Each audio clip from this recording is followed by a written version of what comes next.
Welcome to the Super Profit Friends. 15 minutes long, because you're an entrepreneur and you've got a business to run.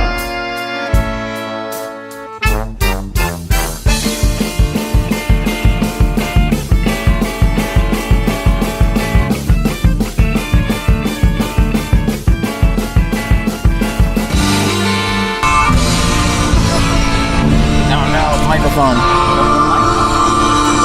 back.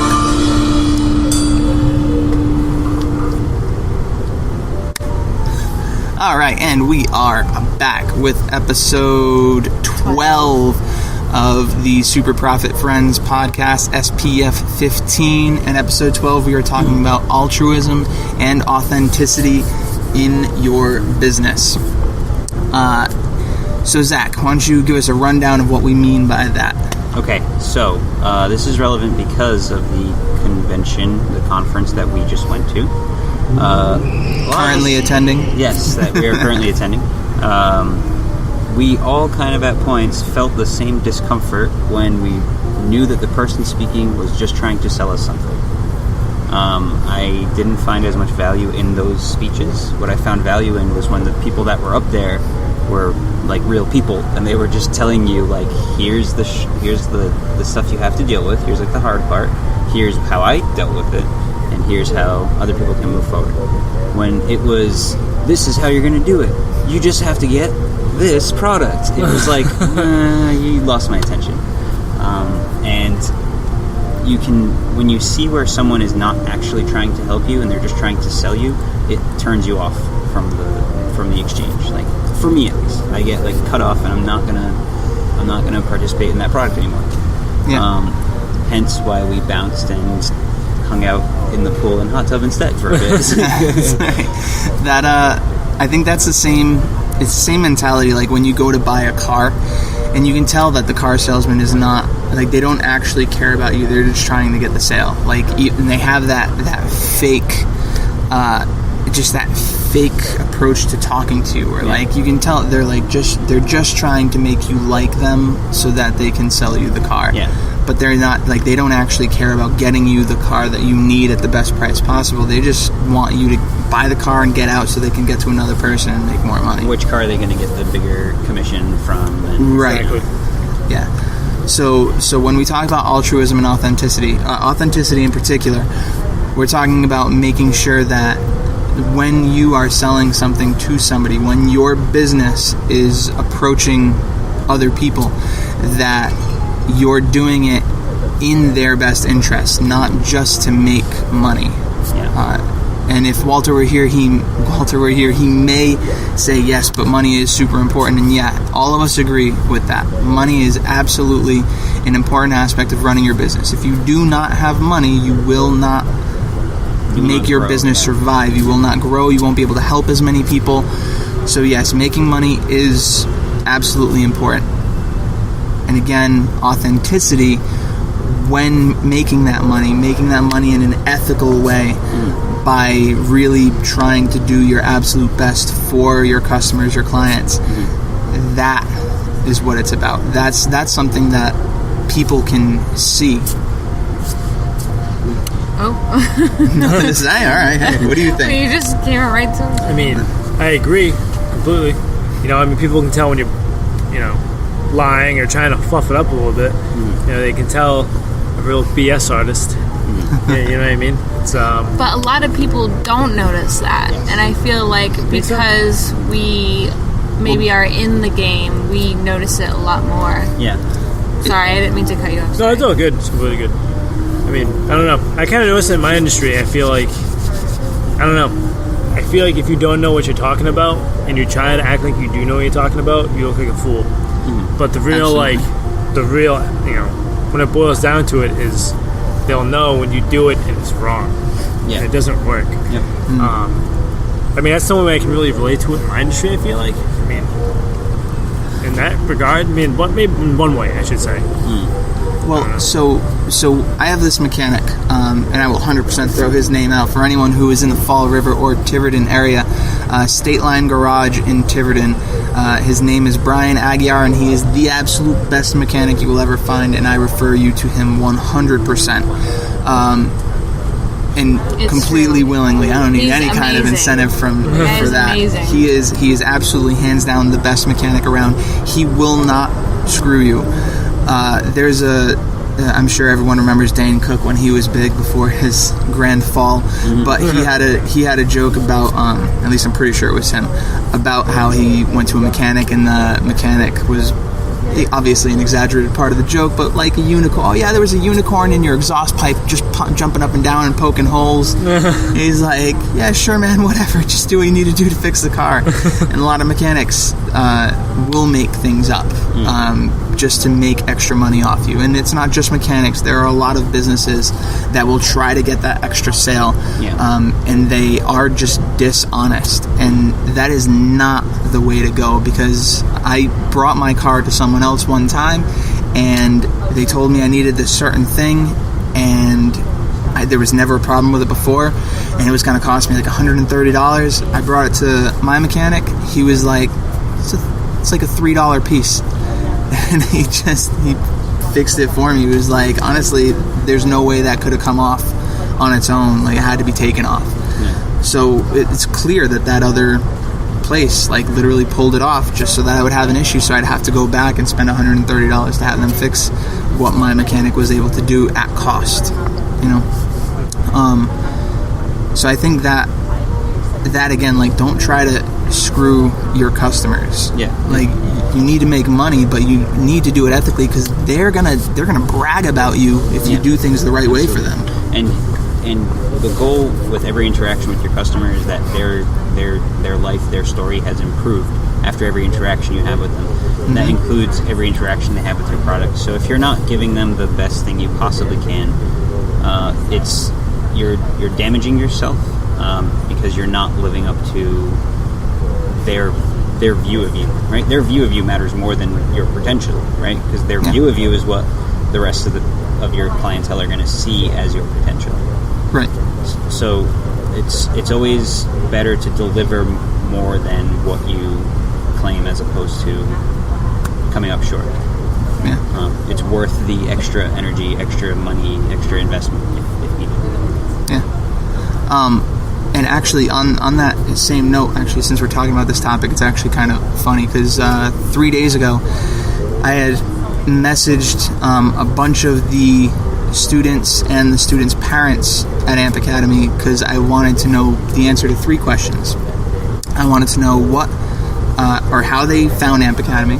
I wanted to know what made them interested in coming to try out the school in the first place. And then lastly, I wanted to know what it was about us that made them stay. Like, what did they love so much that they wouldn't go somewhere else to get the same or similar or lesser product or service, rather. So the main thing that came back was that they could tell that we were authentic. Like, it was a genuine smile every time they walked in. It's a genuine conversations, genuine caring for their children, and making sure that they're growing up not just as good athletes, but as genuinely good people that know how to treat others and respect others. And they can feel that, and they understand that it's not like they're not just coming to pay for classes to be in classes and then leave. There's a community, there's a home that's built around it, and that's the authenticity that we're talking about. It's like they can feel it when they walk in. They can feel it when you say hello to them, when you ask them how they're doing, when you ask how their kids are, how their family is, how their mother's surgery went, anything like that. That authenticity, that's what they remember. And a lot of the suggestions that were given from those more like formulaic people that were on the stage kind of gives me the vibe that their approach is more just like, do this scheduled thing all at once, which I agree, like, you know, blast emails and stuff and getting the attention from your entire database is important. But those smaller instances where you do remember the interaction, where you kind of have that human side of you, like, kind of comes out, is what matters more. Your business isn't human. While you're connected to it, people need to see that, like, you are also, you know, you have, genuine. Yeah. Because your face is literally the business. Like, you are, Yeah. in a sense, the business. You know what I mean? People will think of you when they hear the business name. That's why, like, I get turned off from the approach of just like, well, look how massive the business is. It's like, okay, like, cool, like, that's a lot of quantity you got there. I'm not out to purchase large quantities of things. I'd rather have a quality amount. Yeah. Ooh, actually, that reminds me of something. So we briefly talked about this earlier, but I want to get your genuine opinions of this because we're talking about authenticity. We had mentioned earlier that there are people out there, salespeople, who will take a name, number, email address, and then jot down one fact about that person or one piece of the last conversation that they had. So that way the next time they talk to that person, they can bring that up, and it helps to build rapport within that group. Now, my question to you guys is, do you think that is authentic, or do you think that that's a manufactured authenticity? Do you think it's... I think it's kind of greasy. Yeah, I think so too. But like in a way, you are trying to remember it, I feel like, but not for the right reason. I want to say. I don't know. It's kind of a... Well, doesn't necessarily mean that, and I'm not giving my opinion on either side of it right now. I'm just playing devil's advocate for now. But does it really mean that it's not genuine? Like, if you have to write it down, like, maybe you have a bad memory, and you That's just... true too. Yeah. But you do genuinely care about that person. Like, there are people that I train with that I see them once every few months, and I don't remember their life story. Yeah. You know what I mean? Like, I don't remember if their mother had surgery or something. No, but if you genuinely remember something after an interaction with someone, you're like, oh, that stuck out, you might as well write it down. However, I think if you're doing it with an ulterior motive, that kind of defeats the purpose. You know, then it's like, well, I'm trying to fulfill the role of someone who remembered this seemingly important thing. If you genuinely was like, oh, that conversation was cool, I didn't know that person went deep sea diving, I want to try that. Awesome. But if you're like, oh, I gotta research deep sea diving so I can come back and be like, hey, this snorkel is on sale. It's a little extreme, but in another regard, though, I feel like if you truly do care about the person or the customer, most likely you'll remember it, or at least have some recollection. There you go. Thank you. Some recollection on it. Like, you know, even if you do see a kid with another surgery, you don't really remember. You remember someone has surgery in his family. Like, hey, bud, it's been a while. Didn't your cousin have surgery or something, or your mother? You're like, oh, yeah, you remember that? Yeah, I knew something like that. Yeah. You know what I mean? You're still gonna... I knew something like that happened. I mean, I'm not gonna lie to you. I'm so bad with names, and have people I work with, I don't even know their names. Yeah. So I always say, hey, what's up, bud? Hey, bud. And I'm like, what's your name again? You know, I do it, but they're fine, you know? Well, you know, and I think again, that is more authenticity coming out, because, like, with me, I'm usually pretty good with names, but if I don't remember somebody's name, just like you, if you ask for their name again, be like, oh man, I'm so sorry, I'm having so much trouble remembering your name right now. That, because odds are they don't remember your name either. Exactly. They might not remember your name either, and they can be like, oh, thank God, I don't remember yours either, and you release all that tension. But you can remember things about them. Like, I remember things about them, but I just don't remember their names. Yeah. You know what I mean? Like, I remember, like, someone like, oh, you said a kid there, bud. How is it? Yeah, bud. Wow, is that how you talk to people? That's how he talks to me all the time. I thought you knew me. Oh, God damn it, Dan. It gets really hard with my clients, because I'm supposed to know their normal names, but I'm for the most part I interact with their character names. Yeah, or interact with their characters at a different games kind of thing. So when a lot of times their internet name, like their Facebook name, is their character name too. So it just becomes a mess. So I don't even try to hide the fact that I can't remember anyone's names. Like, that's authentic, though. Yeah, I guess. So, all right, we only have like 20 seconds left, but I do want to get to the altruism part too, because I think that is. But you know what? Let me say, we were at the conference, and there were the people who were, you knew right away they were trying to sell us something, and I was like, whatever. but the genuine ones. Some of us spent money on their program because we liked them and they were so down to earth. So there's the proof. Yeah, it's true. That's true. Like we bought things from the people who were the most genuine. Yeah, the people who by the end of it were like, I'm supposed to sell you something. I said I was going to. So here's what it is, and here's the price. But really, remember everything I talked about today. Yeah. Like, that's the important part of it. If you want, you can go do this. And because of that, I was like, yo, this is the guy I want to talk to. Like, I don't want to talk to the guy who spent an hour selling me. I want to talk to the guy who spent an hour motivating me and spent 30 seconds telling me that he had a product that I didn't have to buy because he already gave me the motivation to do what I needed to do.